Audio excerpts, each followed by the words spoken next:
Okay, students, good morning, all of you. So, as in the last class, we were discussing about the classification of communication in a business organization or any organization. So, formal we have discussed in the last video. So, in this video, I'm going to discuss about the second type, that is your informal communication in an organization. So basically, informal organization is the grapevine phenomena.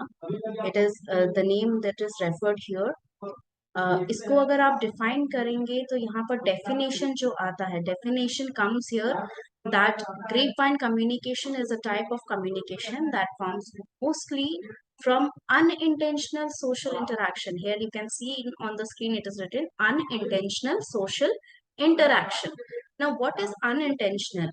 Unintentional का मतलब क्या होता है कि आपका intention ही नहीं है communication करने का, आपका इंटेंशन नहीं है कि आप उनसे कम्युनिकेट करें, लेकिन फिर भी आपका जो कम्युनिकेशन हो रहा है उसे हम ग्रेपवाइन कम्युनिकेशन या ग्रेपवाइन फिनोमिना के अंडर डालते हैं। अब ये इनफॉर्मल कम्युनिकेशन को हम ग्रेपवाइन क्यों कहते हैं और ये होता क्या है, इसको जरा डिटेल में समझते हैं। तो मैं एक बार रिवाइज करा देती हूँ, मैंने लास्ट वीडियो में जो बताया था। आपका जो फॉर्मल कम्युनिकेशन होता है वो 4 पोर्शन में डिवाइडेड है upon why how exactly do you communicate. ये हमारी हायरार्की है जो आप इस इमेज में देख पा रहे हैं, ये हमारी ऑर्गेनाइजेशन की हायरार्की होती है। There is one head, CEO, managing director, whoever you want to call the head. CEO जो होता है उसके अंडर हेड ऑफ डिपार्टमेंट्स होते हैं या बोर्ड ऑफ डायरेक्टर्स होते हैं। उसके बाद हेड ऑफ डिपार्टमेंट्स के अंदर जोनल मैनेजर्स होते हैं, जीएम होते हैं। उसके अंडर सबॉर्डिनेट्स होते हैं या उनकी सेक्रेटरीज होते हैं, उनके अंडर काम करने वाले लोग होते हैं। तो इस तरह की हायरार्की हमारे ऑर्गेनाइजेशन में एग्जिस्ट करती है। नाउ द थिंग इज कि जब आप हायरार्की में सीईओ अगर कुछ ऑर्डर देता है और उस ऑर्डर को हमें यानी कि सबॉर्डिनेट्स तक पहुंचाना है एट द लोअर एंड, उन तक पहुंचाने के लिए वो डायरेक्टली नहीं बताएगा आपको। अगर बताएगा भी तो वो डायरेक्टली नोटिस के फॉर्म में, जो उनका साइंड नोटिफिकेशन है वो आपको सेंड होगा, या एक पीडीएफ के फॉर्म में। वो खुद आपसे डायरेक्टली बात करने, फेस टू फेस कम्युनिकेशन करने नहीं आएंगे। सो ये फेस टू फेस कम्युनिकेशन होता क्या है, जैसे मैंने आपको पिछली क्लास में भी एग्जांपल दिया था।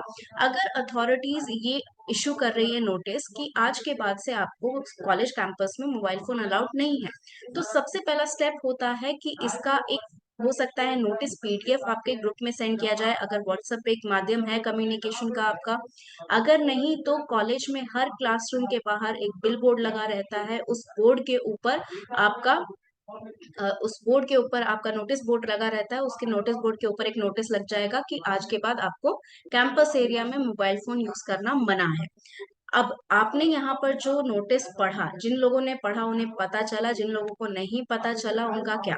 तो अगर वैसे कुछ स्टूडेंट ना रह जाए जिनका कोई इंटरेक्शन नहीं है, ना ही नोटिस पढ़ने में, ना ही उनका कोई दोस्त है जो उन्हें बता पाए, तो उन लोगों के लिए लास्ट स्टेप हमारे पास होता है face to face communication. That is the teachers who are going in the classes, they will go, the faculties that are going in the classes, they will go and tell you the notice that has been found here। अब ये notice जो हमारे पास आया, ठीक है, ये ऊपर से नीचे आया, यानी कि ये आपका जो है डाउनवर्ड कम्युनिकेशन है। When the authorities communicate to the subordinates, ठीक है, जब ऊपर वाले जो हायरार्की होती है वो नीचे लेवल, लोअर लेवल जो एम्प्लॉयज हैं या लोअर पोजीशन के जो एम्प्लॉयज हैं उनसे बात कर रहे होते हैं, उनसे कम्युनिकेट करते हैं, तो आपका होता है डाउनवर्ड कम्युनिकेशन।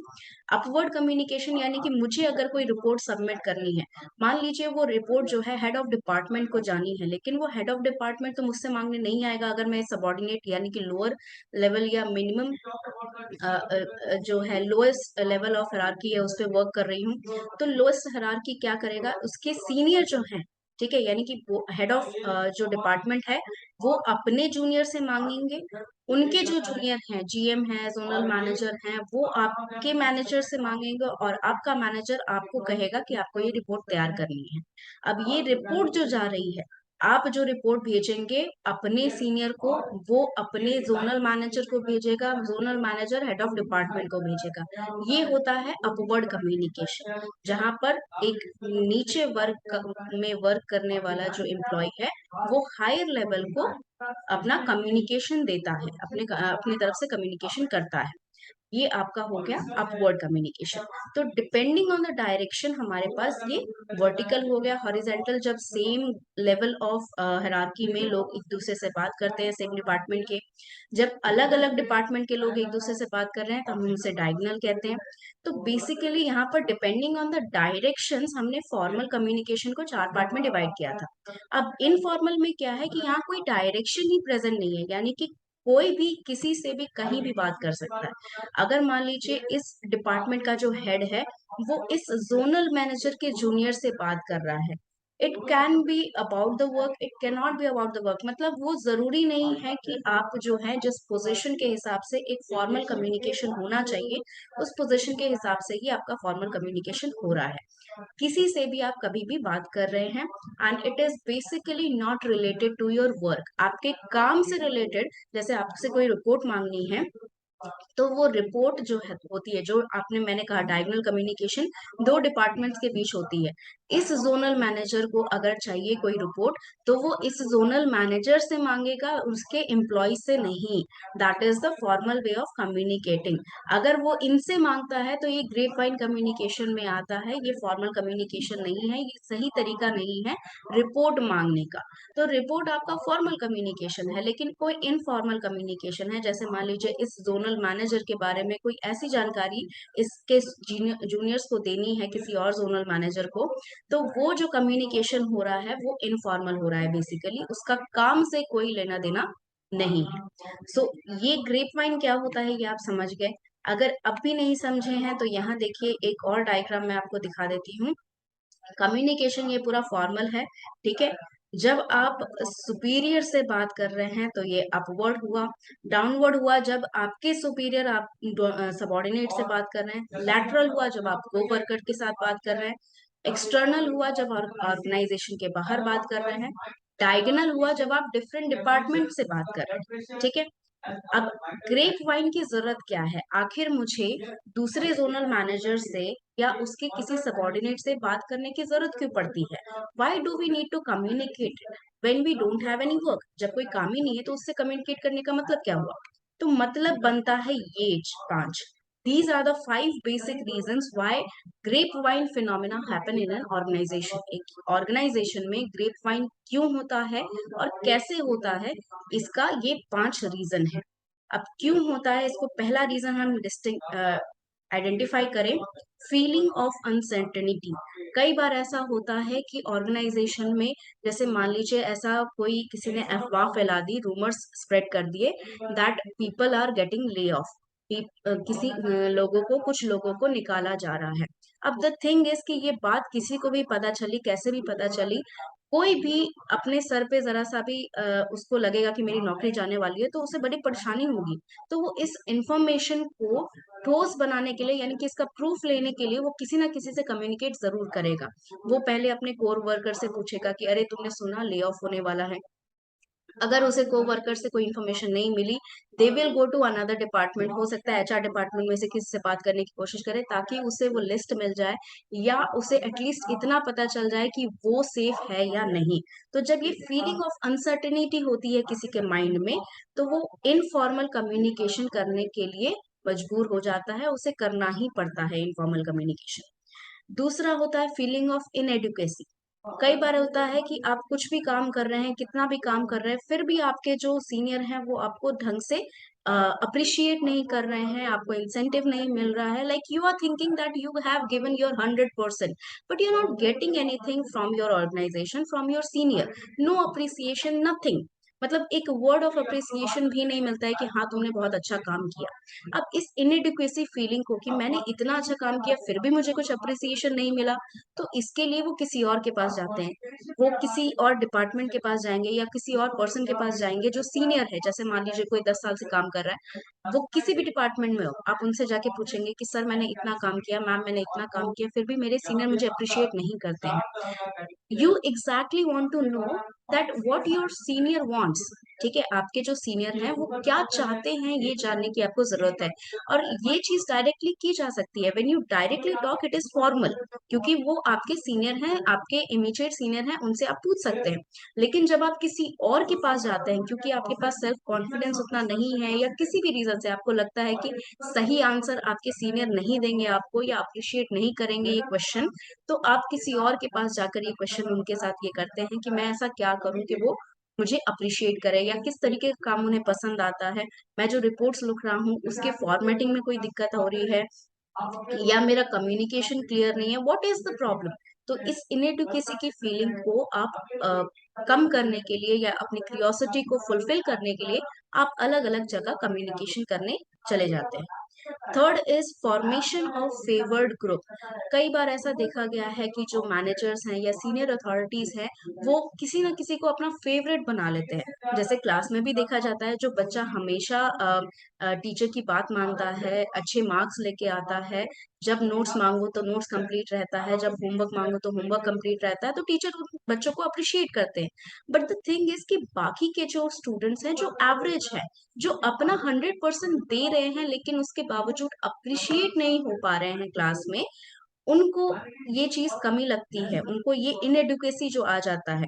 तो ये फेवर्ड ग्रुप जो होते हैं ये आपस में कम्युनिकेट करते हैं, तो कई बार इतना ज्यादा उनका रिलेशनशिप फ्रेंडली हो जाता है कि वो कुछ पर्सनल इंफॉर्मेशन शेयर कर देते हैं, कुछ चीजें ऐसी जो फॉर्मल कम्युनिकेशन एक फॉर्मल रिलेशनशिप में नहीं बतानी चाहिए। जैसे आपकी फैमिली फैमिली कोई कितने लोग हैं आपकी फैमिली में, आपकी फैमिली में किसी का वेडिंग हो रहा है, आपके बर्थडे पर इनविटेशन देना, ये सारी चीजें फेवर्ड ग्रुप को ही आप कम्युनिकेट करते हैं।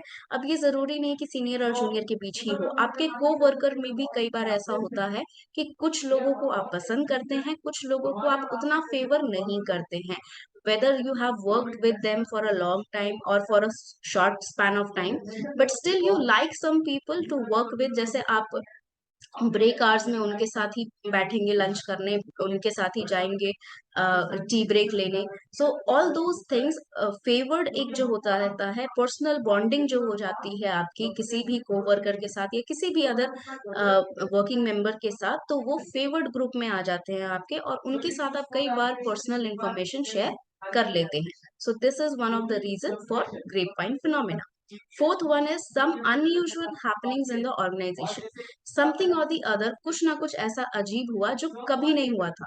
मान लीजिए 10 साल से कोई आदमी एक ऑर्गेनाइजेशन से काम कर रहा है, और he knows in and out everything about the organization, and suddenly something happened that he don't understand कि ये कैसे हो गया, उसे समझ में नहीं आ रहा है। जैसे मान लीजिए कोई ऐसा वर्क, उसी एम्प्लॉय को जो 10 साल से काम कर रहा है उसके अगेंस्ट कोई कंप्लेन नहीं है और अचानक से उसे निकाल दिया गया। अब उस सिचुएशन में होता क्या है कि जो बंदा 5 साल से 6 साल से काम कर रहा है, वो उनको आइडियल मान के रखता है कि हाँ 10 साल से काम कर रहे हैं, इनको इतना अप्रिशिएशन मिलता है, हम भी इन जैसे बनेंगे।